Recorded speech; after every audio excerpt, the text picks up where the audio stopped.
Thanks again so much for joining us. You are all awesome advocates for the Injury Center, and we're super psyched to have you join us today. The mission here of the coalition and of this webinar is to educate and inform policymakers about the Injury Center's unique and critical role in preventing injury, suicide, and overdose. I know that many of you also work on other issues, and we are raising awareness about those as well. Today, you're going to hear from a really wonderful panel of experts. We've got Caitlin Peruccio, who's Legislative Counsel and Senior Policy Advisor for Representative Rosa DeLauro of Connecticut. And she's going to talk about why reaching out to members of Congress is so critical right now. You're going to hear from Sharon Gilmartin, who's Executive Director of the Safe States Alliance. She's going to provide updates on the coalition's progress over the last few weeks since we last spoke. You're going to hear from Paul Bonta, who's Director of Government Relations at the Safe States Alliance. He's going to share updates about the latest in Congress right now. And you're going to hear from Shelley Stevens-Stidham, who's with the Keep America Safe Coalition and past president of the Safe States Alliance. She's going to talk about her experience using the Action Center that we talked about last time we all connected, and meeting with members of Congress and what that response has been like. Before we get to our speakers, I just want to do a little housekeeping for a moment. We are indeed recording this meeting today, and it's going to be shared with anyone who registered for the webinar today. We will also email you links that we mentioned throughout today's session, so you don't need to be madly writing them down. We'll send them to your email. We're also going to have a time for questions. So use that Q&A box at the bottom of your screen to ask any questions of our presenters. If you have any technical difficulties at all, you can raise your hand, and my colleague Walker Irving will reach out to you to get that sorted. So the first speaker we're going to hear from today, again, is Caitlin Peruccio from Representative DeLauro's office.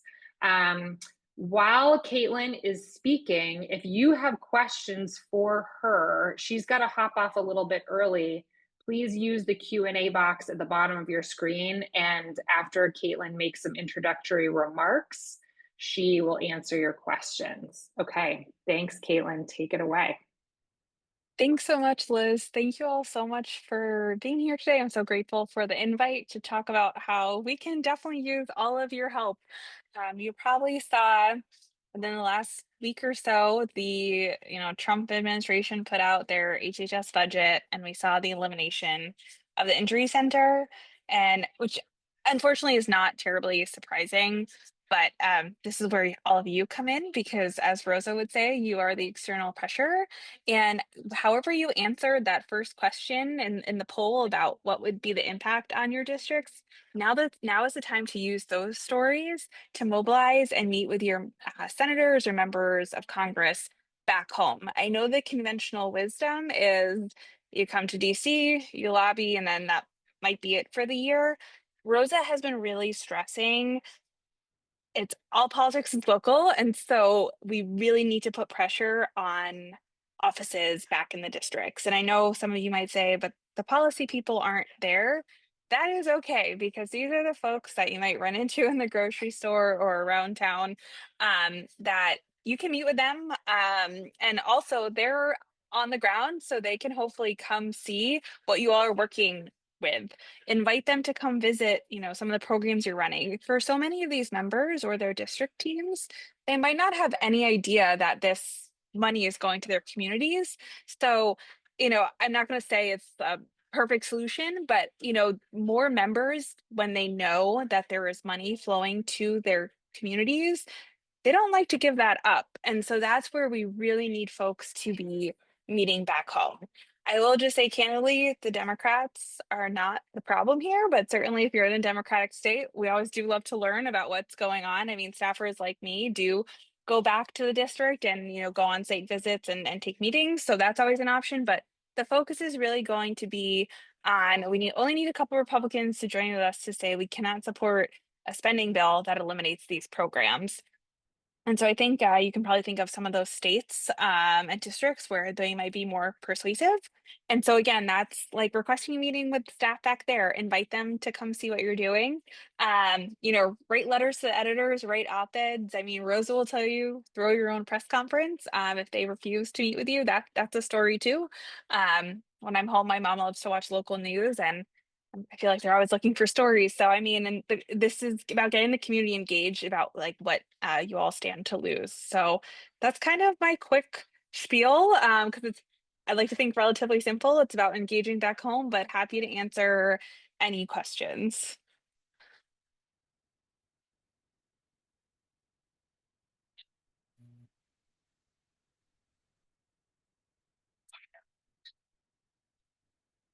Any questions for Caitlin? I have one while we have you, Caitlin. Sure. Um, Tell us a little bit about how you've seen advocates be successful in the home district and why Yeah. it's special to do outreach there instead of coming to Washington. Yeah, so I'll give an example for a different program, but we heard from folks there's a preventative medicine training program. Um, no one lobbied us on it, no one came in, but that's okay. But they ran into an issue recently with their funding. And so that, reached out to the district staff. And usually when the district staff like hears about something, it then creates a big problem, not a problem, but it usually gets flagged and it gets elevated for staffers like me. And so because we're also in a position right now, like when we appropriate the money, we don't necessarily know um when money goes out the door or doesn't. And so that's where it's like building these connections with folks because ultimately they represent you and they theoretically should be helping you. I mean, some might say we don't want any of this money going out the door, but again, this is where the educational campaign is so critically important. And so again, I know it's coming from Connecticut where it's all Democratic leadership, but I think we are asking a lot of people that live in red districts and red states, but it's really just educating them about these investments that are happening back home. They might not have any idea. And the reality is in any state, really, states are not going to be able to make up the difference. So to that first poll question you all were asked, like, what would you lose? I mean, that's a story that has to be told. I don't want to say seeing, I mean, theoretically, seeing should be believing, and it might just take getting folks out there to understand, like, why this is critically important. I mean, to be candid, too, we're not going to convince everyone, but we don't need all the Republicans. We just need a handful. So, Wonderful. Thank you for answering that question, Caitlin. We've got a few good ones pouring in yes. for you. Okay, so So, Katie Ellison. Yes, the, can I ask this first one? Is it yeah. too late to speak out to representatives? Didn't they already pass the big, beautiful bill, Caitlin? The big, beautiful bill is a big, ugly bill in our view. And it's actually two separate things. So it is definitely not too late. The big, beautiful bill, which is like the worst. I hate naming bills, but that's even bad for my standards. That has to do with tax cuts for billionaires and corporations and kicking people off of Medicaid. But funding for the injury center at CDC is all done through the annual appropriations process, which is a separate bill. And as Rosa would tell you, it's the only bill that actually has to pass because otherwise the government shuts down. Um, we are going to start marking up. So marking up is when we see the Republicans will be writing these bills. They're not going to look great. And so now is the perfect time to be educating folks in the event that these bills do come to the floor. So now is the time to try to invite certainly the members, but also just invite their district staff for a field trip or request a meeting. You can absolutely do that. So the door is not closed, you're saying. Definitely not. Now is the time. Okay, great. We've got another question. It's a really good one. What framing do you find effective when educating and advocating district staff, particularly in Republican districts and states? Well, to be honest, I've never lived in a Republican district or state. But what I would say, it's really honing in on that local impact. Like, what does this mean to the community? Um, has the grant maybe been able to pay the salary of another, social worker or things like that? And then what does it mean to like patient caseload? Or like school X has been able to do, the violence disruption programming, and that's going to go away. Then that means like someone could lose their job. I mean, it's all about, what is the local connection. And I will say there's not necessarily going to be funding in every state. So um, those might not be the right members to discuss like the topics of the injury center, but trying to really track down where that money is. And a lot of you are grant recipients or no grant recipients, and it's really encouraging. It's really about encouraging them to say to their members, like, hey, we're here, and this money is in our community, and here's why it's a really good investment. Awesome. A question from John Clymer. Are members of Congress likely to take calls from mayors in their districts? The National Forum has a network of mayors. We are mobilizing to tell folks how CDC money helps advance health in their communities. This is an incredible question. I'm so glad you raised this, because I'm like, this is something I failed to mention in our last district. It's like, choose the right messengers. Mayors are typically have, aligned to members of Congress, and they can talk about like the impacts on their budgets.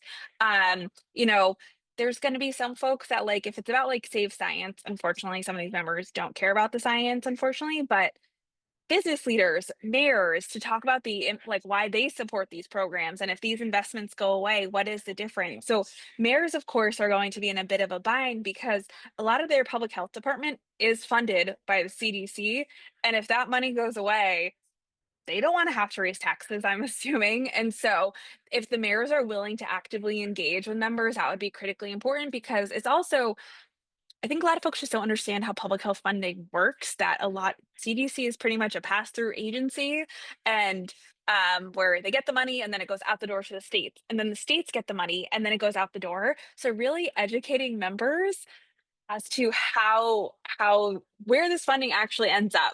I think some mayors honestly don't necessarily know that their, public health department is funded by these five grants.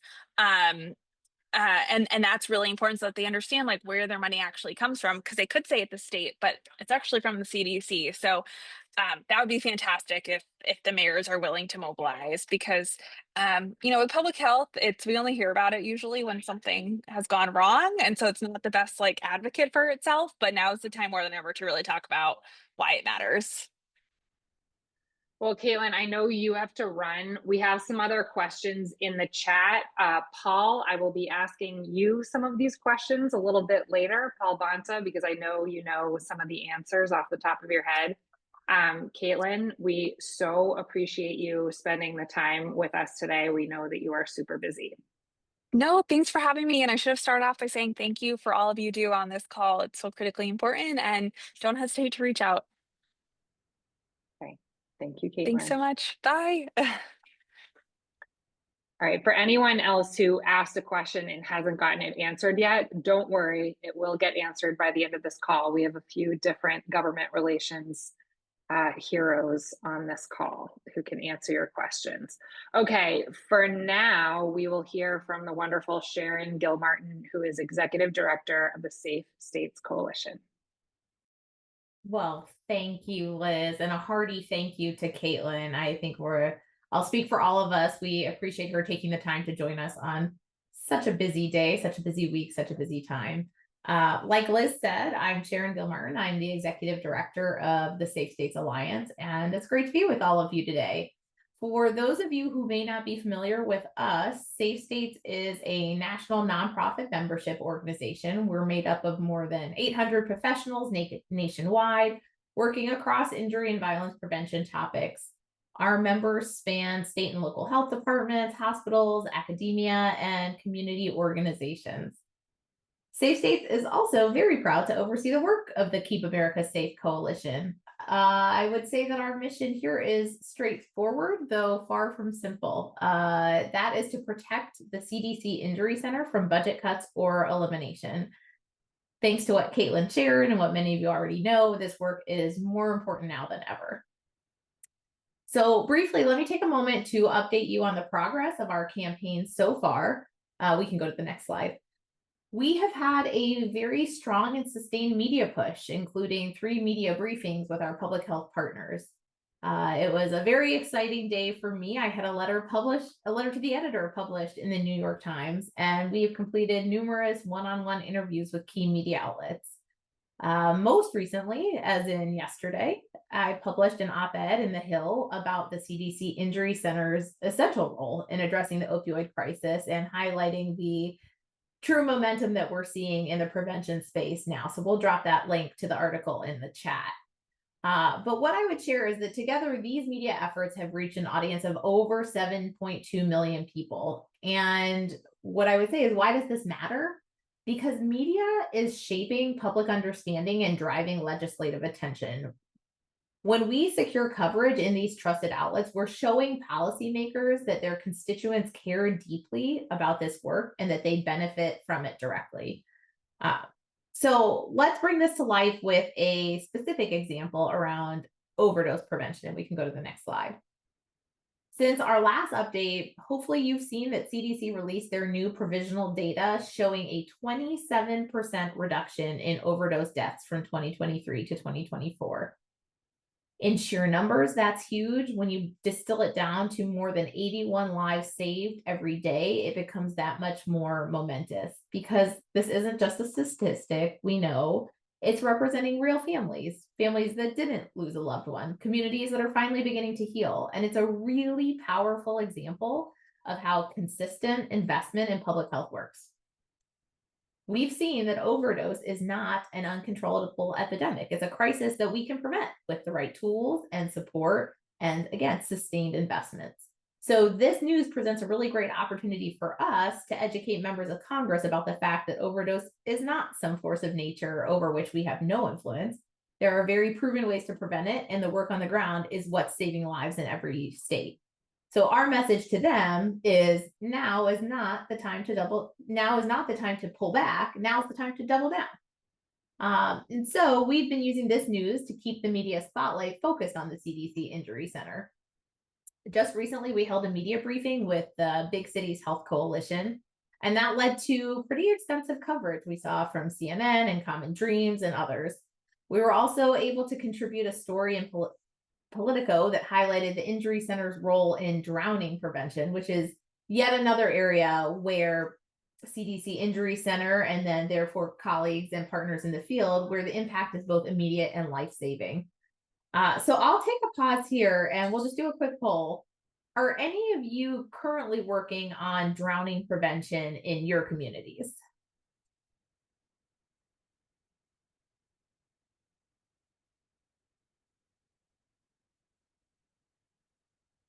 So while we're doing that poll, why don't we go to the next slide and I'll keep chugging away. I think we're all pretty familiar with where things stand and the hard reality that all of this work is at risk. Caitlin mentioned the president's budget. We know that proposes eliminating significant amounts of funding for injury programs and the CDC Injury Center itself. And so if this happens, we will lose the very infrastructure responsible for tracking and reducing the overdose deaths that I just mentioned, for addressing youth violence and for promoting water safety, amongst other topics. And again, what we know is that we simply cannot afford to lose this momentum. So our task is to let the policymakers know that now is absolutely not the time to slow down. So that is why we're urging Congress to maintain full funding for the Injury Center at $761 million. And this is where you come in. We need your help to make that happen. I will say a hearty thank you to all of you who joined our last webinar. Last time we met, we had 145 people representing 40 states. And I'm thrilled to share that more than half of you, 75 people, committed to taking action, whether that was calling a lawmaker or sending a letter or meeting directly with the congressional office. So to those of you who've already taken those steps, thank you. Your voices are making a difference. We're hearing that from our congressional partners. And for those of you who are dipping their toes in the water or waiting for the next chance to engage. We've tried to make it as easy for you as possible. Our Action Center has all of the tools you need to contact your members of Congress and to urge them to protect the CDC Injury Center funding. In just a moment, I'll turn it over to Paul, who will share our next priority actions. But before I did that, I wanted to get a quick read on where we are as a group. So we have 2 more polls. Thanks for hanging in there. Let us know what advocacy actions you've taken since our last meeting and share any feedback on the materials. I'll also encourage you, in addition to the polls, if you want to go right to the chat, we'd love to hear any positive interactions or experiences you may have had in the chat, that you may have had in your advocacy efforts, and things that you want to share with the group that would be either a win to celebrate or a little nugget that would be helpful for others to know.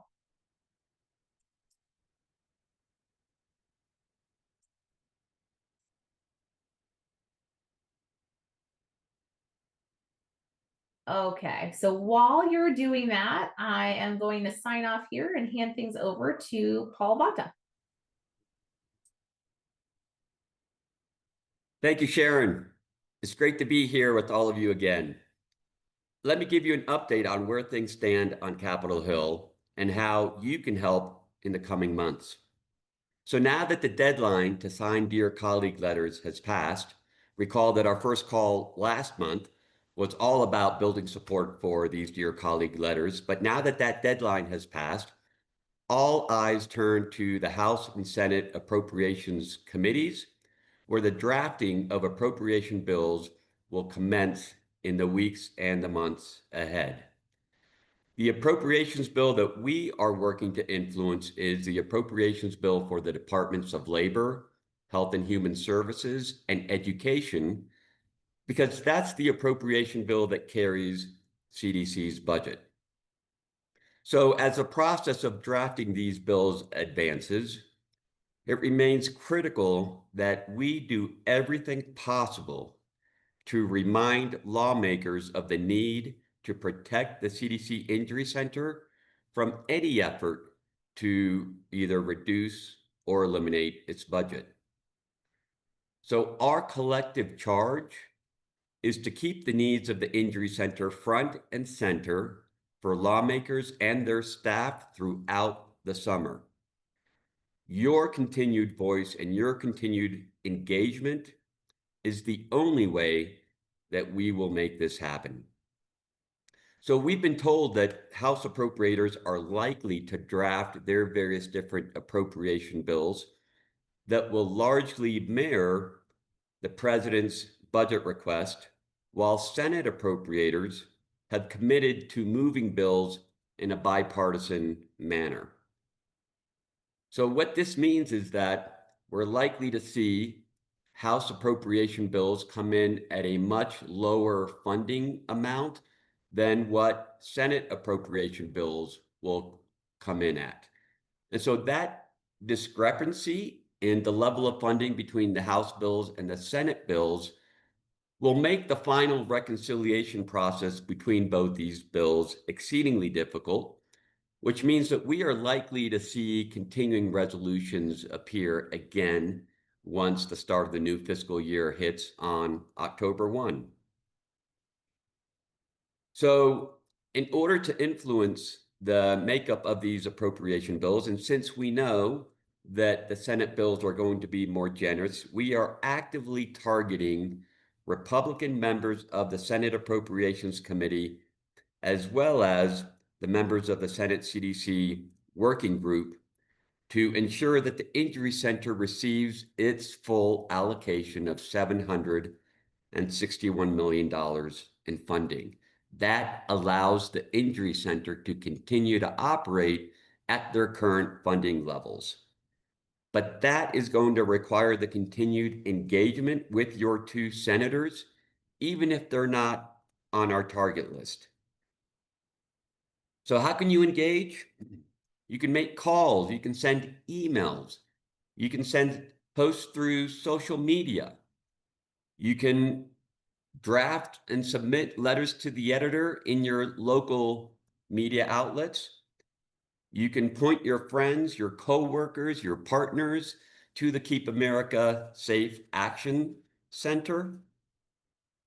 And we'll share a bit more about how others are doing exactly some of these things a bit later.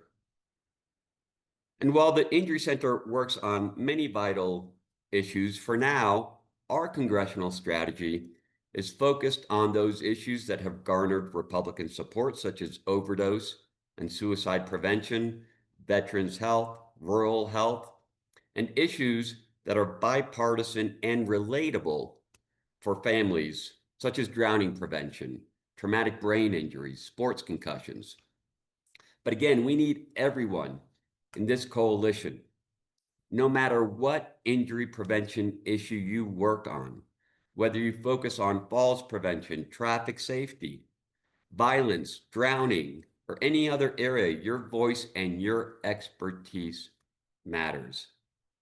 The Injury Center supports all of these critical areas, and we need advocates from across the entire spectrum of injury prevention to tell those stories.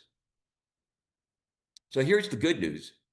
Your actions are already making a difference. Your engagement in the policymaking process, your engagement with your senators and Republicans has already borne fruit, because with your help, we had 59 members of the House and 24 members of the Senate sign the Dear Colleague letters that we met to discuss on our webinar last month, and which call for full funding of the CDC Injury Center. If you're from one of these states, please send a thank you to your senators or to your representative. We've made this easy in our Action Center. On our Action Center, I know we had a lot of names, particularly from House members, and it's small print, but on our Action Center, you can see the full list of those 59 senators, and 59 representatives and 24 senators that signed on to these Dear Colleague letters. But I also want to let you know that members of this coalition are meeting with members of Congress, and they're arranging Hill Days for their members, and they're using the materials in our Action Center. Sharon and I are going to be joining the Coalition for Health Funding for meetings on Capitol Hill later this week, and we're going to be using the materials from our Action Center to make the case directly to appropriators and other congressional staff. Our coalition members at Faces and Voices of Recovery will hold their Hill Day on June 11th, and the National Alliance to End Sexual Violence will hold their Hill Day on June 24th and 25th. We built our Action Center for you. We have updated it since our last meeting with the new CDC numbers on overdose deaths, and we've updated the site to include the President's budget proposal for fiscal year 2026. We're going to continue to update the site with new documents so that they're timely and that they're accurate to help support you in your discussions with members of your congressional delegation. This really is a one-stop shop to get everything you need to connect with your members of Congress. So that really brings me to my ask of you, which is to please contact your members of Congress. You can call them, email them, schedule a meeting with them, as Caitlin said, without needing to travel to Washington, D.C. You can schedule meetings with your members of Congress while they're back home in their district offices, or you can simply schedule meetings with their staff back in their district offices, again, without needing to travel to DC. And we'll provide everything you need to make these phone calls, to request these meetings. If you visit the Action Center, you'll see that we have talking points for your use. We have state-specific fact sheets that detail not only the Injury Center programs that exist in your state, but also provide information about the funding levels that flow directly to your state. Don't worry if you've never set up a meeting before. It's easier than you think. You simply call or email your members of Congress office, and you explain that you're a constituent who works on injury prevention and that you'd like to request a meeting to discuss CDC Injury Center programs in your state, in your community. These meetings can obviously be in person back home in your state, or they can be virtual. Most offices are very, very accommodating, especially for their local stakeholders and for their constituents. If you need help, please don't hesitate. You can reach out to me, and I would be more than happy to answer any questions you might have or to provide you with any additional information. Also, look for opportunities to attend public events where your members of Congress are going to be present. When members of Congress are back home in their states, they attend community forums, they attend town halls, they attend ribbon-cutting events. Oftentimes, these events are posted either on your members of Congress district's office site, or they're announced through various different media outlets. And these are all, for the most part, open to the public. So if there's an event close by to where you live or to where you work, take the opportunity to stop by, and while you're there, shake your members of Congress hands and say a quick, few words about what injury center funding means to your community. So this is especially important if you're in one of these target states, because that means your senator is a Republican member of the Senate Appropriations Committee or a member of that CDC Senate working group and uniquely positioned to influence the funding that gets allocated to the CDC Injury Center. We're targeting Republican members in the Senate because they control the process. And so they are the ones who are going to be taking the lead in drafting the appropriation bills that fund CDC. Yes, we're hearing that some members of Congress aren't taking meetings, but that's okay. Still, make sure that you register your request with your members of Congress to urge that they continue to fund the CDC Injury Center through emails or through phone calls. Those offices are still tabulating those calls that come in, those emails that come in, registering support or opposition for certain programs. So the summer and early fall are when appropriations decisions get finalized.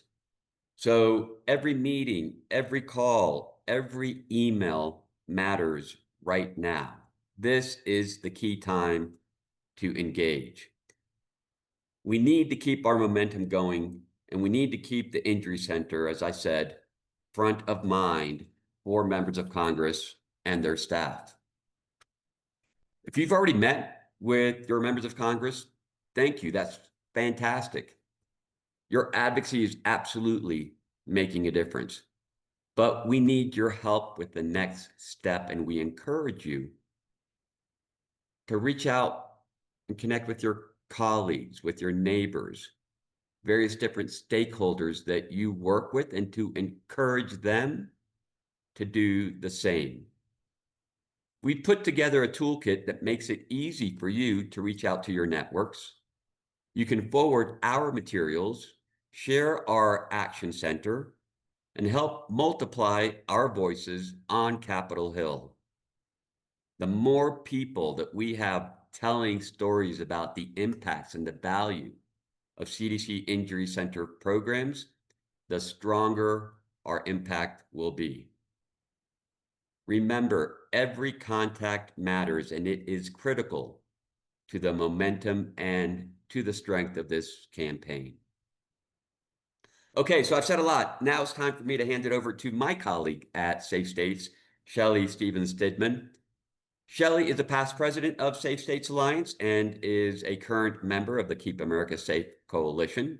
And she's going to talk with you about the advocacy steps that she has been taking.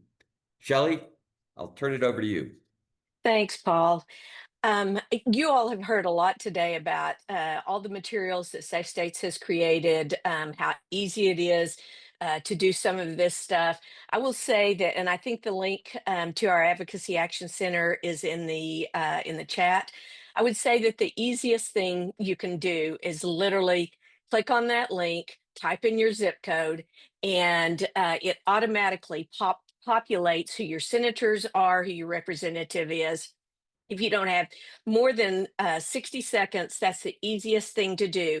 And it goes to the representative or the senator's office, and they know that you have contacted them. Now, one of the things that I've done is I've actually drafted emails. So I've got an email that's ready to go at most times, and I will just add in a few additional sentences. And it has information about the two states. I have family in Oklahoma. I have colleagues in an address in Texas. And basically, it talks about how CDC injury funding has benefited both of those states. I have contact information for the senators and representatives, and I can send a personal email to those folks. So if you've got a little bit more time and you want to do that, we highly encourage you to do that as well.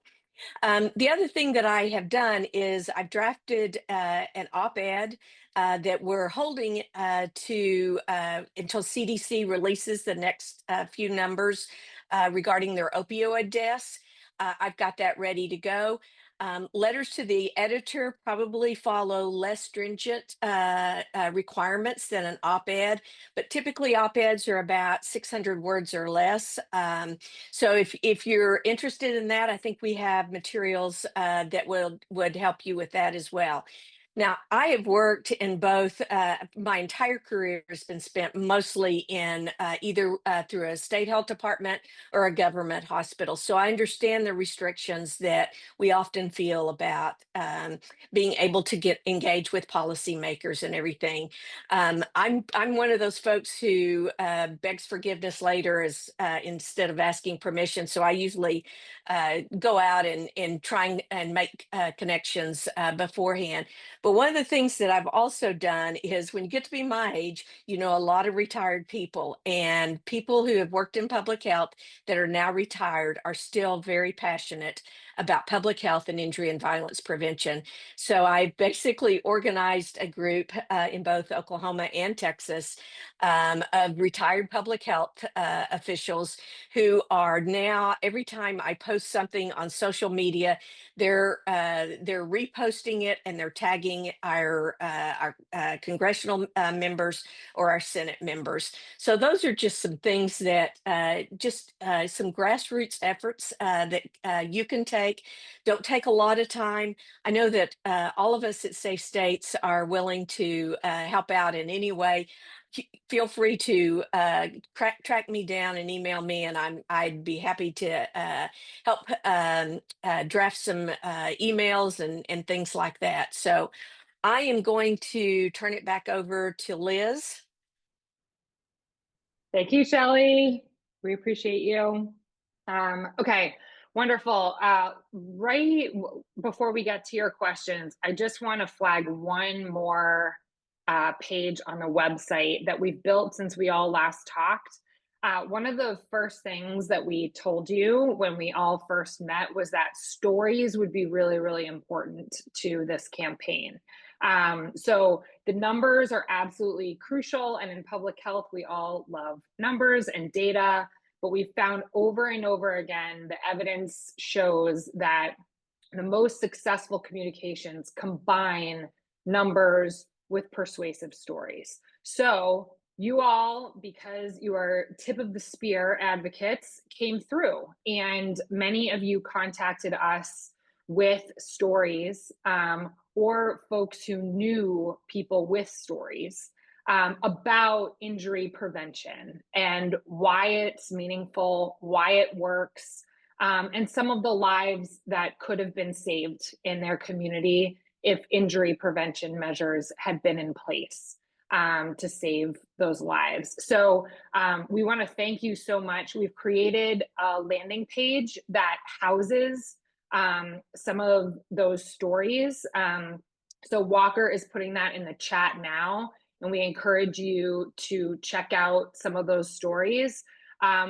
We would love if this landing page inspires you and you think of a story or two that you have come across in your work. We have a button there where you can contact us and let us know that you would like to share an additional story. But for all of you who helped connect us with storytellers, thank you so much. It's made a really big difference in this campaign. And for those of you who saw Sharon's op-ed that appeared yesterday, she actually cited one of those stories, the story of Haley Jelinek, who's saving lives by making sure that harm reduction measures are in place in her community. So thank you. We are listening to your stories, and we are helping to feed this campaign with these stories. So thank you. Okay, we are going to put up one more poll, and then we're going to get into the Q&A. So tell us a little bit about what you can commit to doing between now and when we all meet next. You can see we have everything here from emailing your member of Congress, which if you use the Action Center, honestly takes not even minutes, it can take you seconds, to calling your member of Congress, to meeting with your member of Congress. So let us know what you can do. Try to commit to at least one action before we all meet. I think that we've heard throughout this call that there are still a lot of persuadable members, and the door is not closed on shaping these bills by any means. Okay, to get into the Q&A, I'm going to ask our speakers to come back on camera, please. And we've got some questions right off the bat. Paul, you are in the hot seat first. So I'm going to combine two questions that are really good ones. So we've got a question from Sadie Carnes, which is a sticky wicket. If we have representation that is not meeting publicly with constituents, I think we've all seen the news stories about members of Congress who are refusing to run town halls, for instance. How do we make an impact on those members? And I'm going to combine this with John Clymer's question about getting in touch with local representation and ask you, Paul, is one kind of side door way to get in touch with members of Congress potentially to get, if they really aren't answering your calls, your emails, could it be to get in touch with your local mayor or county commissioner and ask them to act on your behalf? ? What do you suggest, Paul? So great questions. First, let me just say, yeah, there are some members of Congress that aren't meeting with various different stakeholders in their communities, but that doesn't mean that you still don't have opportunities to have your voice heard. Every member of Congress that I have ever met with or worked with reads their local newspapers, which is why there's been such a focus on submitting opinion pieces, submitting letters to the editor, because lawmakers pay attention to those issues that are being printed in their local media outlets. So if your member of Congress isn't taking meetings, I would encourage you to take some time to write a letter to the editor and to submit that letter to your local media outlets.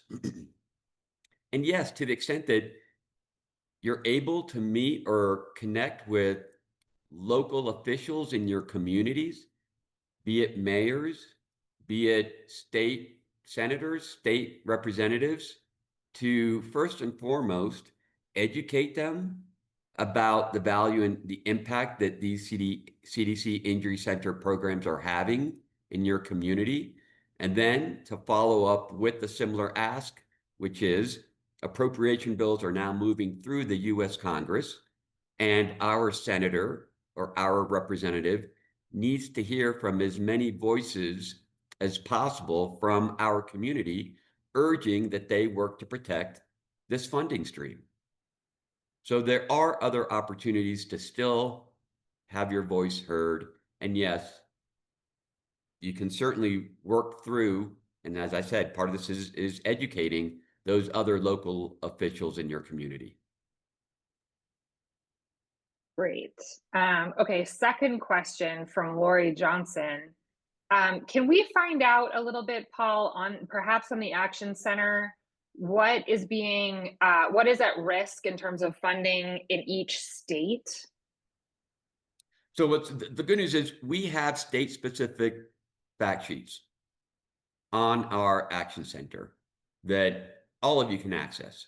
And those state-specific funding sheets detail the CDC Injury Center funded programs that exist in your state.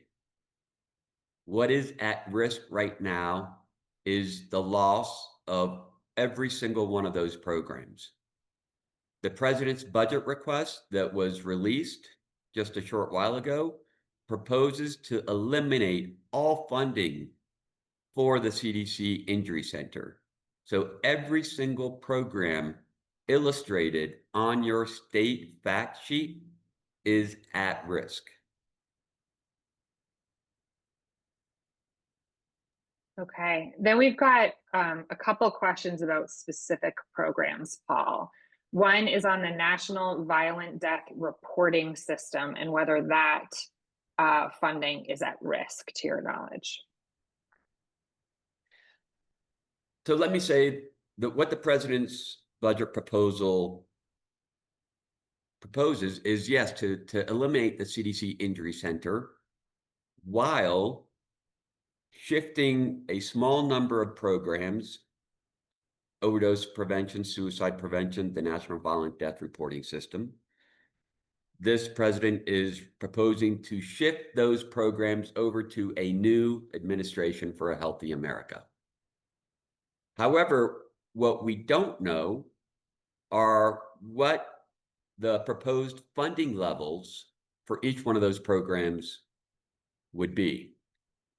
There were some additional budget documents that were just released earlier this week that indicate that the amount of funding that currently flows to the overdose prevention program at the CDC Injury Center, which is over $500 million, that amount of funding would decrease substantially, and that those funds would be turned into a state block grant.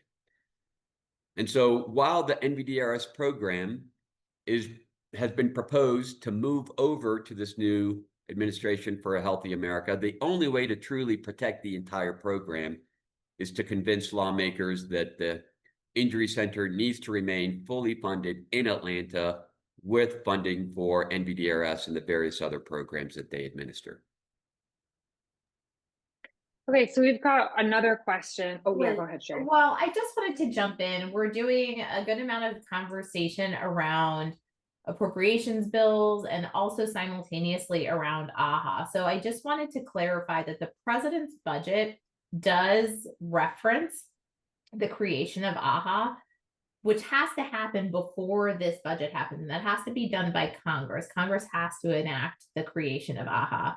Right now, there's current legislation in place that is essentially putting a stop to that temporarily. It's saying no more RIFs, no more reorganizations, and no creation of AHA until authorized by Congress.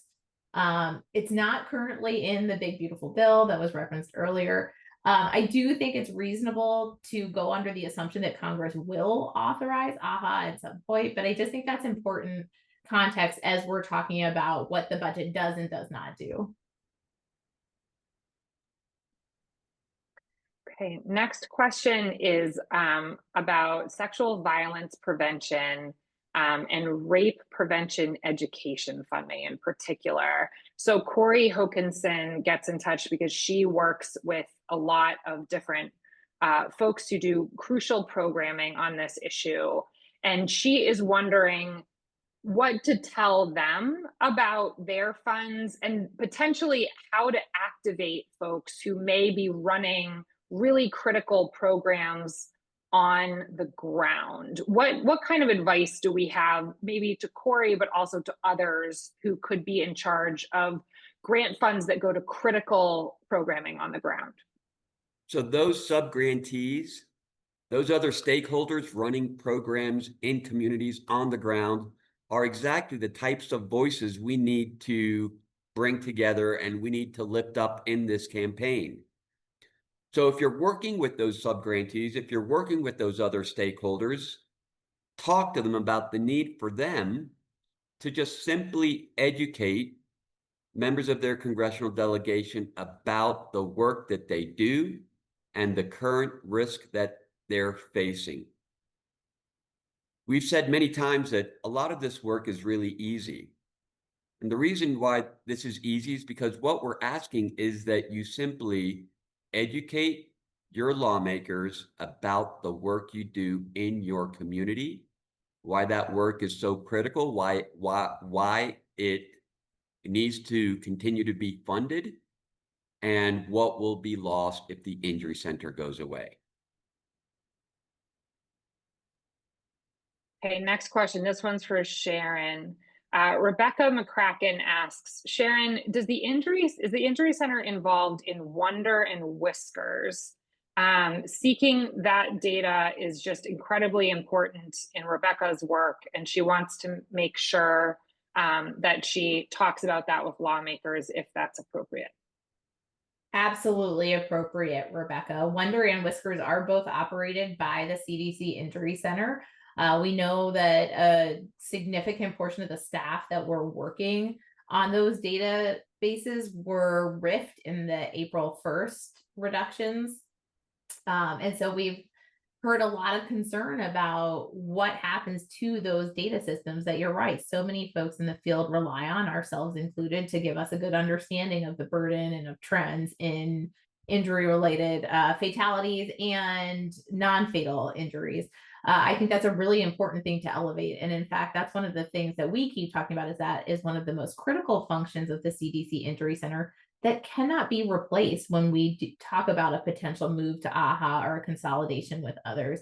That data and surveillance piece is really unique to the CDC Injury Center, and it is the foundation to the work that so many other federal agencies, in addition to state and local partners, undertake to address the various outcomes that are reflected in there. So I think that's an excellent angle to elevate with your congressional counterparts. I just want to draw attention to a comment in the chat from Ellen Fern about a National Day of Action this Thursday focused on the funding cuts in terms of domestic violence and sexual assault. So she has an open invitation. Thank you for including your email address, Ellen, if you'd like to get in contact and get activated for that day of action. If any of the materials in the Action Center can be helpful to you all, please feel free to use them. In those state-by-state fact sheets that Paul discussed earlier, there is some data on state-by-state funding on that issue. Okay, Paul, we've also got a question from Rich Hamburg, who asks about the House and the Senate right now and kind of what the dynamic is there. So Rich says, assuming the House majority will support the bulk of the proposed FY26 budget, including the elimination of the Injury Center, do we have any hope that colleagues in the Senate may push back on some of those cuts that the House imposed to public health? Yeah, thanks, Liz. Rich, thanks for your question. Good to have you on. And yeah, we do have hope. And I think it's more than just hope, because there was a hearing, I believe, just a week ago. The Senate Appropriations Committee held a hearing about a week ago, and Senator Capito, who is a Republican appropriator from West Virginia and who is the chair of the Senate Appropriations Subcommittee, on labor, health and human services, and education. So she takes the lead role in drafting that appropriations bill that will contain the CDC budget. Senator Capito, at the start of the hearing, publicly committed to moving the labor HHS appropriation bill in a bipartisan manner. So what does that mean? That means that she is going to collaborate with the Democrats on her committee in drafting the funding bill for the entire Department of HHS, including CDC. So our champions, largely on the Democratic side in the Senate, will have an opportunity to work with Senator Capito to ensure that funding for the CDC Injury Center remains. However, our champions are only going to push as hard for this as they feel compelled to from their constituents. You can imagine senators and representatives are being pushed every day to support XYZ, which is why we're holding this webinar with all of you to ensure that, as we've said, we maintain the pressure. We keep this issue front and center for lawmakers throughout the summer, because that's how we will ensure that senators, when they go into the committee room to draft these appropriation bills, will recall that I've heard from my constituents about the CDC Injury Center. And yes, I need to make sure that this is a focus of our discussion today. I need to make sure that as we're drafting the portion of this appropriation bill that speaks to the CDC, that we include the funding my constituents have asked for the Injury Center. So there is hope, and I think there is hope. And as I said, I feel confident that we have a little bit more than just hope. But it's imperative that everybody engage in order to realize a successful outcome to this campaign. All right, fantastic. Thank you so much, Paul. If there's one thing for you to just take away from today's webinar, it's that you have all the tools you need in order to take action, and that we need you to take action now. So if you can dedicate just one lunch break, one coffee break to taking action over the next few days, all of the tools are at your fingertips in order to do so. I also want to up a comment in the chat saying that this Friday is National Gun Violence Awareness Day. So find your way to plug in. You all are quite well networked in the areas in which you work. Bring a friend, bring a colleague with you as you take action, and we'll double our numbers. Thank you, Walker, for putting one last link to the Action Center in the chat. Again, feel free to open that and really get your mind wrapped around it and think about your next steps for action. We want to thank you all so much for what you've done so far. You've made an amazing impact so far. Keep going. Thank you, and we appreciate you spending this time with us today. Stay safe.